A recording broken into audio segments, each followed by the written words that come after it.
ఎన్నో మతాలు, ఎన్నో ఆచారాలు.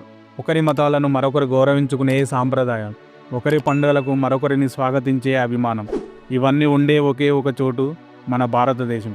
గొప్ప భిన్నత్వం కలిగిన మన దేశంలో ఎన్నో అంతుచిక్కని ఆలయాలు, రహస్య ప్రదేశాలు ఎన్నో ఉన్నాయి. అటువంటి ఆలయంలో ఒక్క ఆలయాన్ని దాదాపు 106 ఏళ్ల పాటు నిర్మించారు. ఈ ఆలయంలో గుడి మధ్యలో స్తంభం దానంతటదే తిరుగుతూ ఉంటుంది.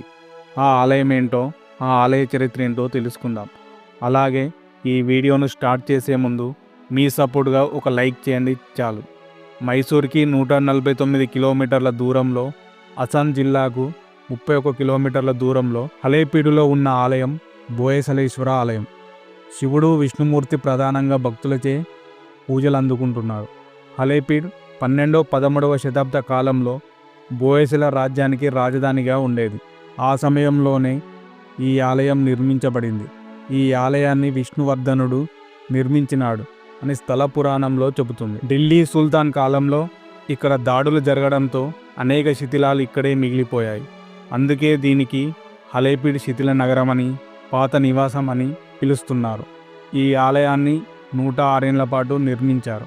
ఈ ఆలయంలో 2 శివలింగాలు ప్రతిష్ఠించబడి ఉంటాయి. ఒక శివలింగం రాజా హోయసల్ పేరు మీదుగా హోయసలేశ్వరుడిగా పిలువబడుతుంది.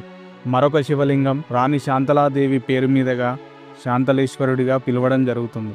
ఈ 2 శివలింగాలు ఎదురుగా ఉన్న 2 నందులు దేశంలోని అతిపెద్ద నందులలో ఒకటిగా నిలిచాయి. బోయసలేశ్వర ఆలయం అంటేనే హిందూ పురాణ గాథలను తెలిపే శిల్పాలు అని, కళాకృతులను బోయసల శిల్పకళకి నిలువుటద్దాలుగా చెబుతారు. ఈ ఆలయ గోడలపై అద్భుతంగా చెక్కిన శిల్పాలను మనం చూడవచ్చును. ఈ ఆలయంలో నాట్యభంగిమలో ఉన్న శిల్పాలను విష్ణువర్ధనుడి భార్య శాంతలాదేవి అభివృద్ధి మేరకే రూపొందించారని, ఆమె భరతనాట్యకారిణి కావడంతో ఈ విధంగా అద్భుతంగా చెక్కిన సుందరమైన శిల్పాలను ఇక్కడ మనం చూడవచ్చు. బోయసల మొదటగా వేలూరుకు రాజధాని అని, ఆ తర్వాత దానిని హలేపీడుకు మార్చారు అని చెబుతున్నారు.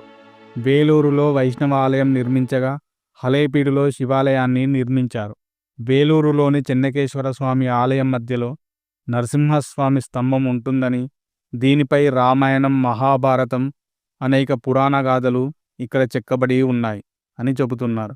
ఈ స్తంభం అప్పట్లో దానంతట అదే తిరిగే విధంగా అమర్చబడి ఉండేదని, ఆ తర్వాత దానిని ఆర్కియాలజీ వారు ఆపేయడం జరిగిందని చారిత్రాత్మక కథనాల ఆధారంగా ఇక్కడ చెబుతున్నారు. ఈ టెక్నాలజీని అప్పట్లోనే వారు ఉపయోగించారంటే అందరినీ ఆశ్చర్యపరుస్తున్న విషయం. ఇదండి బోయసలేశ్వర ఆలయం గురించి. ఈ వీడియో నచ్చితే లైక్ చేసి షేర్ చేయండి. మరిన్ని వీడియోల కోసం మన ఛానల్ని సబ్స్క్రైబ్ చేసుకోండి.